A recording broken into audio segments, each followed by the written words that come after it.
right, cool. Welcome everybody to the Good Company podcast, presented by First Equity Funding.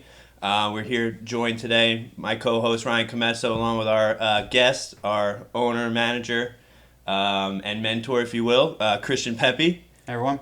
We're bringing Christian on today to kind of bring us two different avenues of experience, not only yourself as a business owner, branch manager, but also as an investor yourself.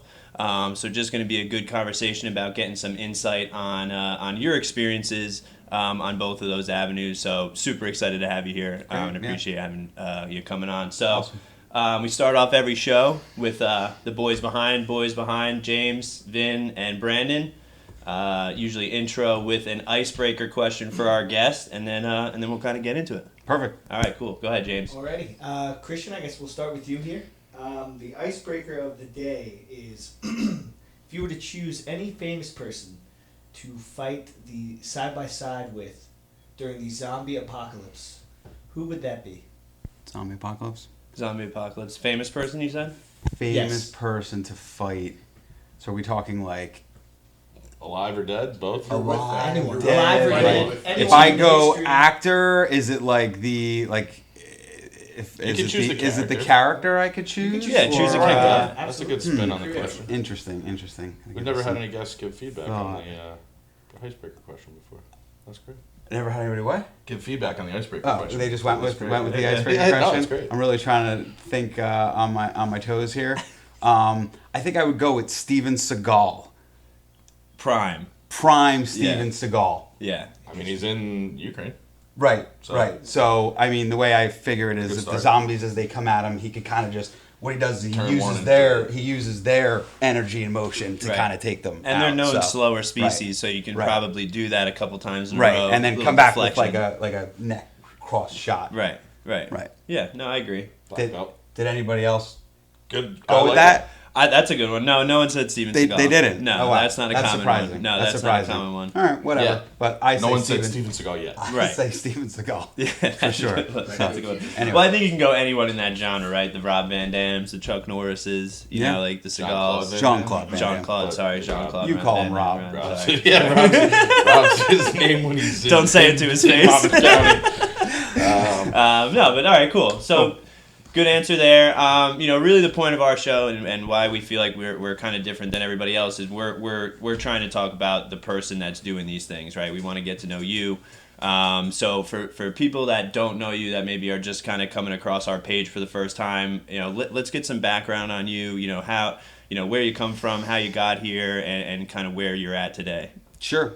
Yeah, so I mean, talking professionally, I've been in the mortgage lending, real estate investing space for about 17, 18 years. Pretty much, after college, had a couple, corporate jobs, but, quickly realized that, I wanted to do something a little bit more entrepreneurial, and I felt lending. I've always had an interest in real estate and felt lending, was closely tied to that, and had an interest in it. And so I mean, that's kind of how I got in the space, and it's been an interesting ride to say the least. We've seen some interesting real estate cycles, certainly learned a lot along the way. Yeah, I mean, you tell us all the time, you were kind of in the early years of when we had the downfall in 2008 and now owning a business and going through COVID years, and now during the last couple months some rate hikes. Sure. Having that 17 years of experience, that over a decade, how much of going through that time in 2008 and now this COVID thing and now rates rising, how much of that stuff all going on in your career have you been able to pass that along to like us as the younger guys or some other people that you work with in the industry, your realtors, like, hey guys, it's going to be okay. Yeah. It's light of the tunnel kind of thing. Do you think all your experience kind of helps you with that? Yeah, definitely. I mean, 2008 crisis was, hands down the most, difficult and tricky time to navigate through. But, what I've realized is, with every cycle and what may appear to be, a downturn, is there's always opportunity, right? And, we've, been fortunate enough to kind of reinvent ourselves through the years based off some of these things. There's some, things, especially from a real estate investing standpoint, that we did as a result of the 2008 housing crisis. There was a ton of opportunity to, buy foreclosed homes, and, we were purchasing non-performing mortgages, things like that. So I feel like it's important just to realize, you should always, I think it's important to be optimistic. Everything, when sudden things happen, the example being like the recent interest rate hike, it always feels, I think, worse than it actually is when it's happening. So I think the important thing is that you just got to take a deep breath, and, things have a way of working themselves out. I actually have a quick question on that note, and just to kind of give, I guess, a little context to who you are, like a chicken or the egg kind of question. Like, so where did you start in the mortgage world before you had actually invested, like, personally, or were you investing and then, like, kind of saw the opportunity there? Yeah, that's a good question. So, I was in my, I would say, early to mid 20s when I first got in the mortgage space, and ironically, right around that same time, I was, buying my first investment property. Okay. But I was certainly not doing it in any grand scale. That probably took place a little bit later. I would say most of my real estate investing took place, I would say as '08 was happening, and kind of afterwards. So. Yeah, I mean, you touched on it earlier with entrepreneurship, and we've had our discussions off air, and just about you're a bartender through college and how much you love that, and take that kind of sense of entrepreneurship, owning, getting behind the bar, doing all that kind of stuff. Ryan, you're the same way. I mean, how much does that translate into you? Okay, getting into the mortgage business, I'm getting an investment property. I'm seeing there's a niche in the market. Guys that are doing the things that I'm trying to do aren't getting financing. Now, you hook up with John, and next thing you know, we have First Equity. Mm-hmm. Kind of take us through how that kind of bloomed into, and how you, like you said, you saw opportunity, you saw light at the end of the tunnel during '08, and created, now what we have here is First Equity. Yeah, I mean, well, to take a real long step back, I mean, I feel like I've always wanted to be an entrepreneur, and I come from a background where, I come from a blue collar background. I'm first generation, my family to go to college. My father is, first generation, in this country, and and the only way I've ever seen somebody, blue collar, maybe doesn't come from a long line of, money being handed down to them, was through real estate. So, I mean, even growing up, number one, I mean, I feel like my parents always supported me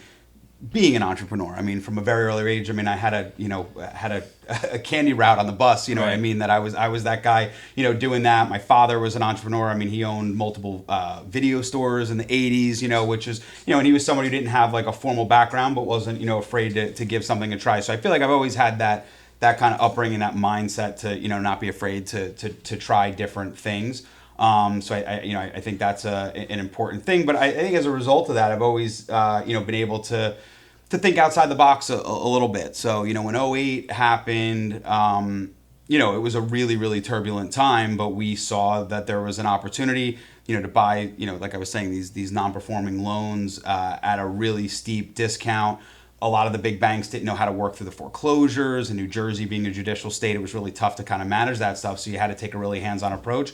Looking back, I don't know from a profitability standpoint that we made, crazy money doing that, but we learned so much about the process of, how loans work, if things go into default, how to manage and mitigate and work through that kind of stuff. So, I mean, I learned a lot of the sides of the business that I didn't handle on a day-to-day basis. So I think it really rounded us out. And then additionally, it kind of was the birth of First Equity funding, and realizing that these investors needed alternative forms of capital. So, when '08, '09, and, really for several years after that, I mean, people forget, like, the market's been off to the races the last couple of years, but there was a, 4, 5, 6 year period where, things stabilized, but they didn't go off to the races of values going up, right? So, right. And there was a lot of foreclosure inventory. And again, especially in a state like New Jersey, there was this backlog of foreclosures because it took, banks forever to kind of work through the process. So we were taking a lot of these homes back, and then we were fixing them up and selling them. But, nowadays, an investor buys a house, fixes it up. I mean, they're going to have multiple bids. It's going to go above asking price. There were several years where, I mean, you had to make the house perfect to even have somebody come and look at it. Right. And then when they did, they were still, beating you up over every little thing during, home inspections. It was not a bidding war. So, I mean, you really had to cater to that buyer. So you had to do really good work. You had to market the property right, price it right, and, really have, everything. Like now I would say, people use the saying, rising tide, raises all boats. Like, Yeah. When the market's appreciating, if you took a little bit longer to do a flip or you had cost overruns, I mean, people have gotten bailed out by the fact that the market keeps going up. Right. Back then, it wasn't the case. So we certainly learned a lot there. But anyway, what I also realized was there were a lot of just if you were an investor and you were trying to buy a property that was needed work or was a foreclosure or whatever, it was really you were cash or you were on the sidelines. Right. And then that's where we kind of realized there's a real need for these investors. And say what you want, but investors, in my opinion, are a big part of what got the housing, got everything back on track, was able to work through a lot of this inventory and everything. So there was a real need for investors, coming out of the housing crisis. And by offering these alternative financing, allowed them to, be able to go in, do good projects, bring these houses to to top conditions, and then be able to sell them to end buyers. Right. So. And I mean, you've taught me and Ryan, as we were kind of, joining First Equity in our years, we weren't, the staff that we were. Now, even 2-3 years ago, so there's a lot of hands-on stuff, learning from you guys, learning from Anthony and Corey, and one big thing that you always stress with us, and you said it in your answer before, is knowing the whole entire process. Like you said, I'm an investor. I've bought these loans back. I've gone through foreclosures. I'm now on the lending side, and we're still new. We're still getting our grips on everything. But one thing you stress to us is owning the loan, knowing the loan, and you have an ops background, so just for the newer people that are watching us, or maybe, like us, still green around the edges, but have Sure. some years under our belt, owning the loan, what does that mean to you when you're working with somebody, and how did your experience and everything you just told us help you do that? Yeah, it's a good point. I mean, you said it perfectly, that just having that ops background, I'm in definitely much more of a sales role now, working with you guys and, trying to obviously, always be out there generating new business, but having an understanding of what it takes full life cycle in anything, whether it's when you're buying a piece of real estate, well, okay, how does that process work? And I've always been intrigued and interested in wanting to know all the little nuances of the process. So if you're buying a house, okay, what do you need to do to take me from putting my offer in to getting it closed? If you're, originating a loan, what's the process from the time a borrower comes to you and says, I'm interested in buying this property and I need financing? Okay, well, what does it take to get from start to finish? Right. And knowing all those points of the, all the steps along the way. And I think it's just when you know what everyone's role is, whether it be from a title agent to an attorney to a home inspector, an appraiser. There's so many pieces that are involved in the process. I think it's really important that everybody knows what everybody does so you can work together, because it's collaborative, and at least it should be collaborative. And when it is, that's when I think the magic happens, and it's fun, whether it's, again, originating a loan or buying a piece of real estate. When you're under the gun and things need to happen fast, there's nothing cooler than everybody knowing their role and working together to get it done. Yeah, The and big thing is like seeing things coming down the road too. Like I think you're good at that. Like as far as like asking you always say it too. Those second and third level questions to kind of unearth what might really cause a snafu 3/4 of the way into the process. Yeah, and no and doubt. that's something that obviously Jack will say that we are not as good at seeing those things, but seeing you anticipate those things really does give us that keener eye. It's a lot of it comes with experience, and it's trial and error. I mean, you have something really bad happen to you and blow up on a deal. At the end, you're not gonna forget that. You're gonna remember it next time around. But it doesn't mean you can't think ahead and say, okay, here I'm at this point in the process, and what do I need to do to get it finished, and really just trying to think ahead and Take that avoid obstacle, problems that turn way. it into an opportunity. Well, right? I mean, that's like a perfect segue into the next part of the the questioning, right, or the conversation, and it's just kind of like obstacles. There's tons of them, right? It's whether they're ones that you create yourself during the day. Me and Vin made a run this morning for National Donut Day, grabbed off some donuts and bagels, and we talked about it, right? Like you get on this roll of phone calls in the morning, of cold calls, or whether you're a whether you're a realtor, you're a loan originator, you're getting on these cold calls, right? And maybe you get 5-6 voicemails and you get one, answer, and that answer that you get doesn't go right. Mm-hmm. And you're like, damn, that call stunk. Yeah. Now your brain is shifted, right? And we talked about it, and it's like that could easily be an obstacle for the day where your 7 calls that you made before that just stopped because you had a bad call, and now you're not going to make another call for an hour because you got caught up in this email or that loan that you're doing or that whatever. And, so for you, I guess it's a 2-part question. What was a big obstacle in your early part of your career that you really felt like you had to work through to get to the point where you're at now? And then in just your daily routine, how do you deal with obstacles as they come up through the day? Father of 3, coaching, but business owner, investor yourself, it's all these things. So, I guess just kind of your commentary on obstacles and how they affect your day to day, and how you can kind of overcome them. Yeah, I mean, I would say, in my current state, I mean, I really, and I don't always do the best job of this, but I when I do it, it works really well. I mean, it's planning and it's time blocking. I mean, time blocking, I think, is the number one thing. I mean, you really have to have your day laid out and try to hold yourself accountable for, if you're trying to make prospecting calls, it has to be a non-negotiable. And, I think, taking back to the start of my career, and the biggest thing for me, I think I've even circulated a book on this with you guys, is about call reluctance. You know what I mean? Like, not wanting to if we're talking about being in a sales role, and, and I feel like when people use the term sales, like, you think of, no offense, Jack, but you think of car salesman, or you think of just somebody who's trying to sell you in the terms of convincing you of something. And to me, that's not what sales is. And I think when I realized that, it made me better at what I do. I think sales, I think it's somewhere down the road, the Latin word for sales is to serve. To serve somebody, you know what I mean? You're not trying to convince somebody of something that they don't want. You're there to try to help them with something that they need. Right. And if there's not a need, then there's not a need. So, and I think when I started looking at things that way, I think I became a much better of a salesperson. Trying to ask questions. What are your goals? What are you trying to accomplish here? And can I help you? Right. We talked about that last week, about how collaborative we try and be, and also you try and focus on what you listen more than you try and put your own agenda first. And I think you guys are very good at that. And it philosophically, again, not just about First Equity, as people and as investors, it plays through all assets of, I think, all of our lives. I think that's why we're able to mesh like we do, and hopefully be as successful as we think we are going to be. Yeah, and like you mentioned, the call, a call gone bad. I mean, listen, you try to learn from everything, right? I mean, why did the call go wrong? What was it something I said? What, did I offend somebody, or did I not explain something the right way, or whatever the case may be? I mean, look, if it's just simply a no thanks, I don't have a need for your service, well, that is what it is. I mean, if there's not a need, I don't ever want to be in a situation where I'm trying to convince somebody of something that they don't need. You know what I mean? My clients, my referral partners, from my realtor partners to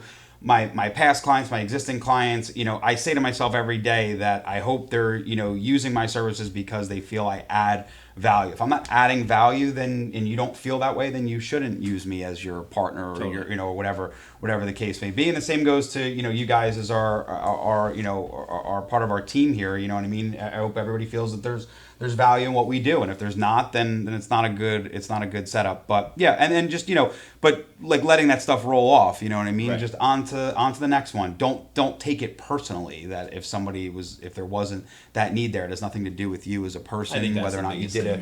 Right? It's just is there a need for what you can help them with? Yeah, and I mean, you can't experience probably. Right? Yeah, you can't get mad at somebody because again, you got to remember you may be calling them out of the blue, right? Totally, yeah. And think just about for them to how have you an react adverse reaction, right? Yeah. I'm the worst, and that's why I think I struggled, especially earlier on in my career. Is when people call me, I'm just I'm shrewd really, with that. Buddy? You got a vacuum? Exactly. So it's and when you immediately have your guard up when you're calling somebody, especially if it's out of the blue. But that's why referrals and getting introduced by somebody is such an important thing, because somebody else is validating, hey, look, Jack or Ryan, these people really took care of me. Yeah. I mean, you building out your mini empire down in New Orleans because it's word of mouth kind of the work you've done, and you've helped people significantly, and it's just kind of growing from there. So. Yeah, well, I mean, again, perfect segue. It's like you've done this before, but that's one of our biggest things that we're trying to put forward on this,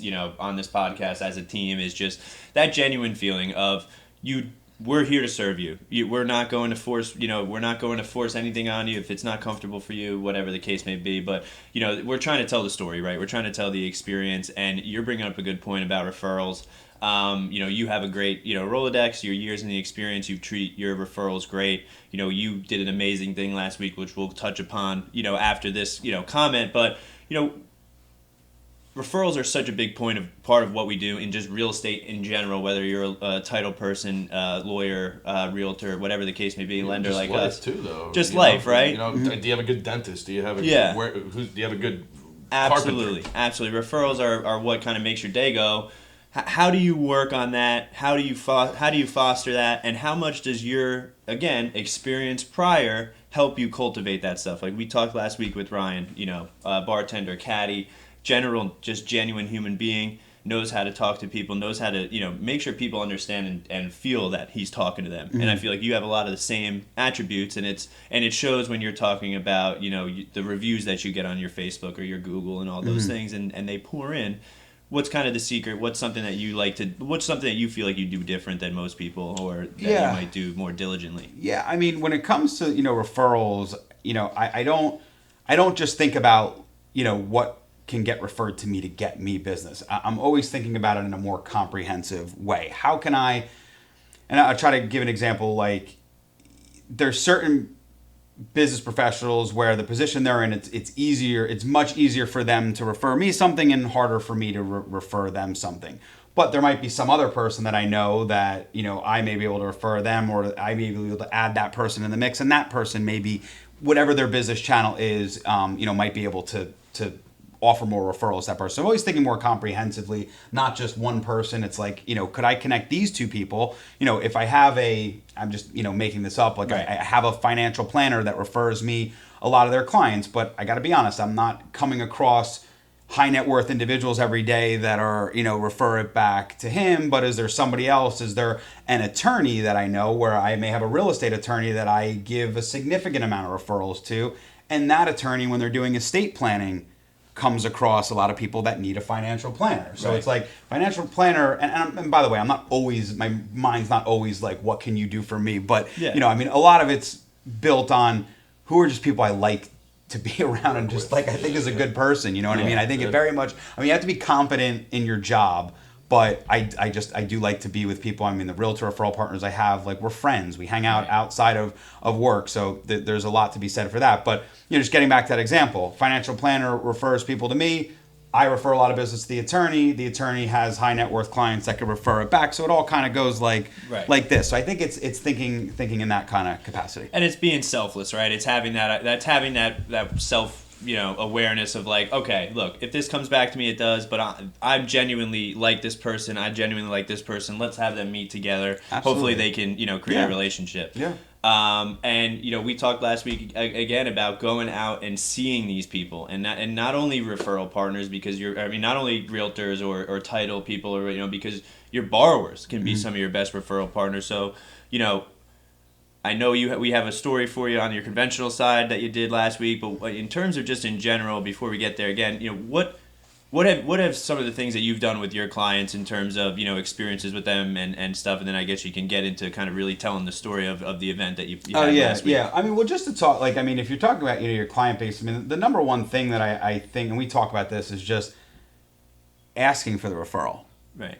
And that sounds like pretty obvious, but you'd be amazed at how many people don't do that, and just simply say, we recently, just did a little bit of an email campaign where I simply just emailed a handful, I'm trying to do it each week, just emailed a handful of past clients or made phone calls to past clients and just got caught up with them, checking in, see how everybody's doing, and just simply at the end of the conversation, just saying, hey, what I do for a living, what value I've brought to you is either somebody who's buying a home or renovating a home or an investor or whatever the case may be. Is there anybody else that you know out there that you think I can help? Right. And sometimes it's that simple, and it's the whole top of mind kind of thing. You know what I mean? It's like, I can't tell you, there's nothing more frustrating. I was at a dinner event the other night, and it was, at this event, it was with one of my past clients who sat there and said, oh, my sister's buying a home, and he's like, and it hit him, and he's like, you know what? I'm such an idiot. Why did I not refer him to you? And it was because he was with me, and we don't see each other all that time. It's not top of mind. But, if you're staying in front of you have to remind people what it is that you do for a living and what your services are that you offer. And I think that that's a really important thing. And, just reminding people what it is that you do. As far as my event, so we had a really great opportunity at a local country club in Monmouth County. They do something, it's called Honor Day. And basically, once a year, they do this event to honor active military. And basically, they kind of line it up. It's, the Thursday before Memorial Day, where a lot of the service members are in for Fleet Week. And they basically raise money to have to basically host all these active military service members to a golf outing and a dinner. But it's also to raise money for military charities. And it was a tremendous event. So, I learned about it, and, there was an option to basically donate where, we could have just donated money, and then they would have randomly, picked active military members to come to fill the table. To fill the table, yeah. So what I had been at an event where I was speaking with a person who was running it, and I said, what I'd really like to do, I have a lot of experience as a veteran VA lender, and wanted to invite some of my past VA clients that I've helped purchase homes that I know are active, and I just thought it would be a great way to, for just to kind of give back to them. So he was like, oh man, he's like, that's a phenomenal idea. That's great. So we basically, kind of sponsored a table, and I put it out to, some of my past clients who are active in the military, and it's just so great. And it kind of highlights, just them being logistics people and just being active in the military, how quickly they could put something together. Because it was a little last minute, and I had reached out to one person individually who had referred several other people to me, and it was just amazing how they're such logistics people.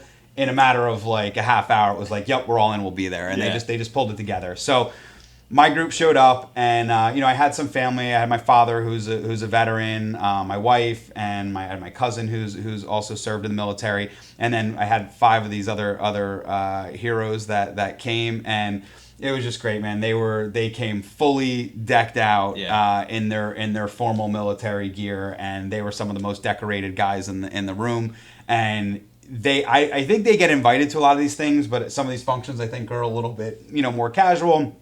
This was a blowout event. This was like going to a wedding. Yeah, we're gonna definitely awesome. post the picture. We'll have the pictures run. For yeah. So it was super cool, and they were super appreciative, and it was an emotional thing. It was an awesome thing, but it was just great to give back. So it was really cool. Yeah, cool. and you're talking about guys that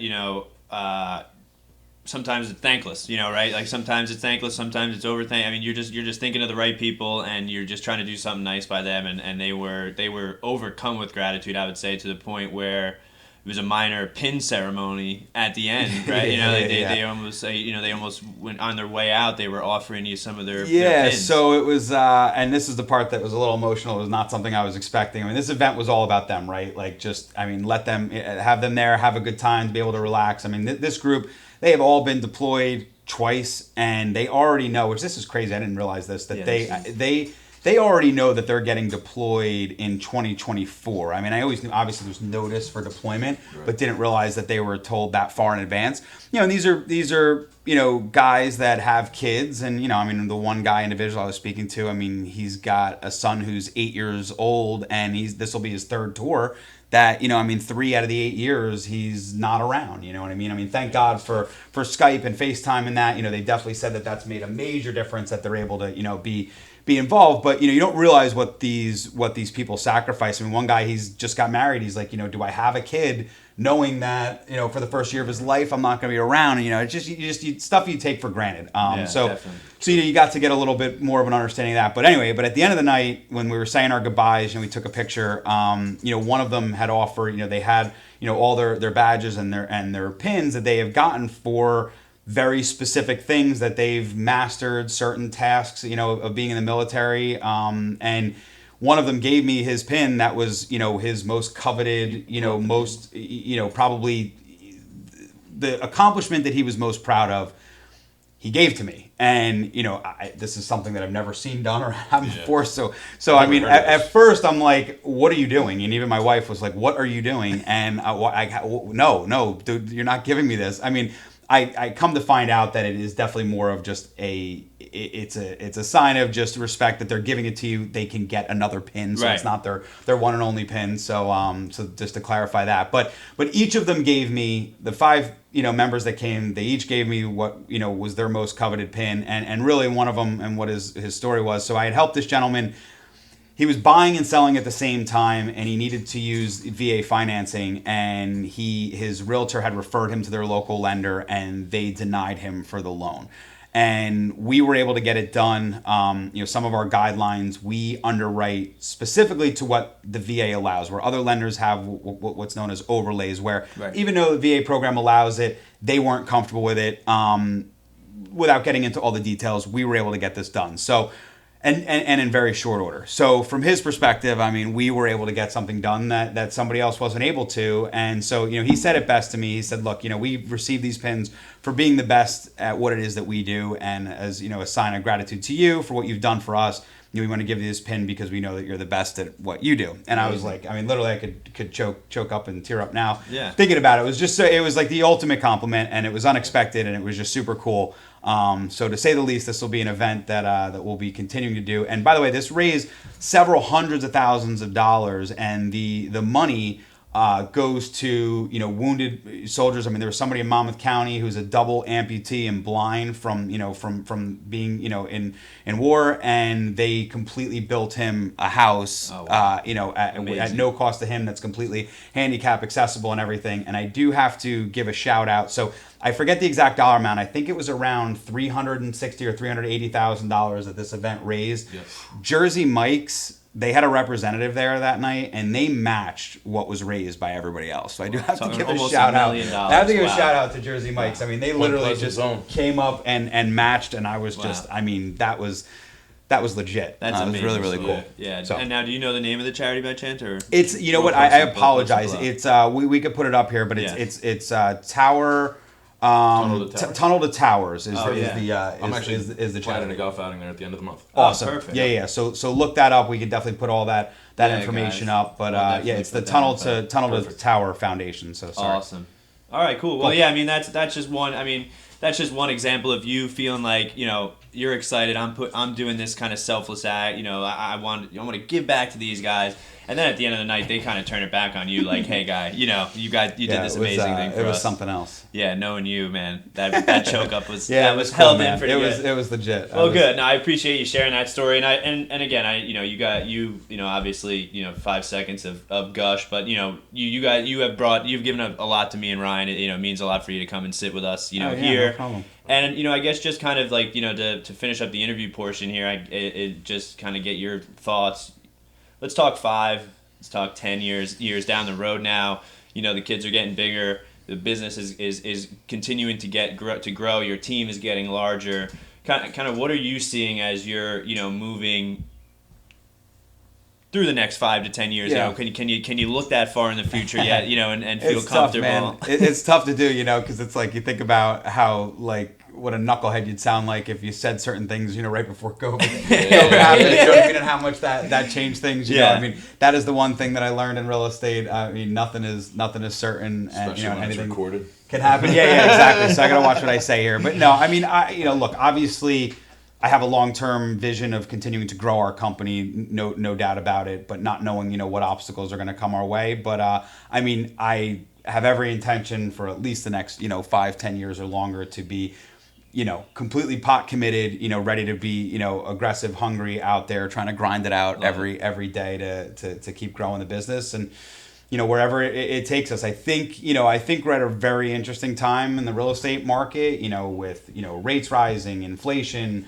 low inventory, home prices, going up. I mean, there's just a lot of different dynamics of where, and I think arguments could be made several different ways of where things may go. Yeah. Either way, though, I think, whether things continue to ride higher or things, correct, there's going to be opportunity that I could tell you. Definitely. And then, Ryan, I guess, we talked about it last week, just some like pro tips. I mean, Christian, like I said, investor, yourself, lender, owner, manager, give us a pro tip on just keeping it together life wise. And then let's get a a final business pro tip, in terms of the lending side or the loan originator side, or just kind of that continue that entrepreneurship kind of thought. What's a nice pro tip for you that you kind of try and live by? Yeah, I mean, again, I don't, I try to live by this, but I don't always practice what I preach because life is busy. But you got to have that work-life balance. Like you mentioned, coaching. When I signed up, coaching my son's baseball team. It's a big commitment, right? All of a sudden, 3 days a week, and we have the type of job where it's not a 9 to 5 job. I mean, a lot of times clients aren't able to talk to you till late at night, and when you're out there, coaching, I mean, literally my watch, phone, things are going off, phone calls are coming in, and all kinds of stuff.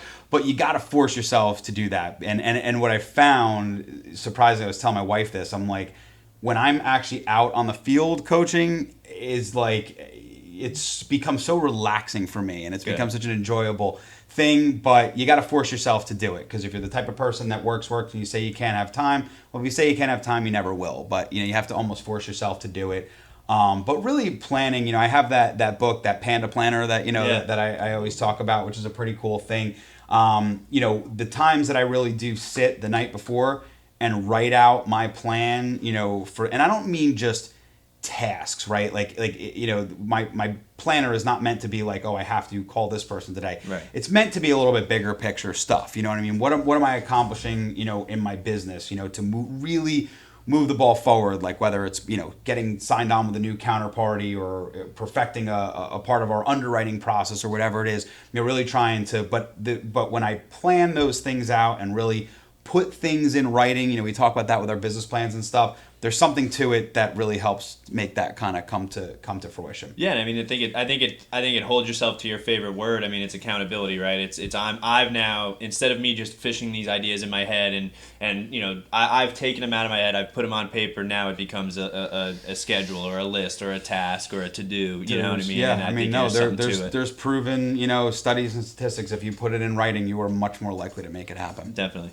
Yeah, amazing. So, just thank you again. No problem. We kind of transition out of that kind of, experience part. We want to get, the guys behind the camera involved, our younger guys and Brandon. So what we always have them do is pick out 2 current events from the week, and we'll give kind of just our, basic feeling on it, or just our commentary. Fellas, fire it up. What do we have here for Christian? Would you like to take the reins on this one, since? Yeah, so our first one is coming from the Wall Street Journal. Headline is, "These real estate pros weren't prepared for what they discovered inside a listing's closet." So James, go ahead. You had read through this article. What do we got here? So basically, I'll just long story short it. There was a listing agent. I think it was in Pelican Bay, Florida. Mm-hmm. She was getting ready to show a condo here, and as she was going through the house, she was going to the guest room and realized that the bed was not made and there was clothes on the floor.